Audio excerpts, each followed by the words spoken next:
Hi family, இன்றைக்கி ஒரு இறால் வறுவல் தாங்க பார்க்க போகிறோம். அதுவும் 10 நிமிஷத்தில் ரொம்ப டேஸ்டி எப்படி செய்யுதுன்னு பார்த்துடலாம் வாங்க.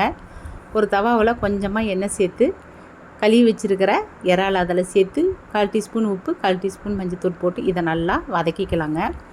இது லைட்டாக வதங்கினா போதும், ரொம்ப வதங்கணும்லாம் இல்லை.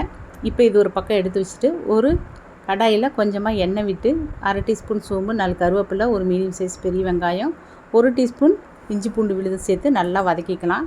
இப்போ நம்ம இறாலை இதோட சேர்த்து இதை நல்லா வதக்கிக்கலாங்க. இது கூட நான் கொஞ்சமாக உப்பு சேர்த்துருக்கேன். ஏன்னா முன்னாடியே உப்பு சேர்த்ததுனால ஒரு 1/4 டம்ளர் தண்ணி. இது பச்சை வாசம் போகிற வரைக்கும் கொஞ்சம் வேகட்டும். ஒரு 3 நிமிஷம் வெந்தால் போதும். 1/2 டீஸ்பூன் மிளகாத்தூள், 1/2 டீஸ்பூன் கரம் மசாலா, 1 டீஸ்பூன் மல்லித்தூள் போட்டு இதை நல்லா வதக்கிக்கலாங்க. நான் திருவன தேங்காயை ஒரு தாளிப்பு கரண்டியில் தேங்காயை வறுத்து இதோட நான் சேர்க்க போகிறேன். ஏன்னா இன்னும் டேஸ்ட்டு நல்லாயிருக்கும். அதுக்காக நான் இப்படி செஞ்சுக்கிட்டேன். கொஞ்சமாக மல்லி இலை போட்டு நம்ம இறக்க போகிறோம். இறால் வறுவல் ரெடி ஆயிடுச்சு. நீங்களும் இப்படி செஞ்சு பாருங்கள்.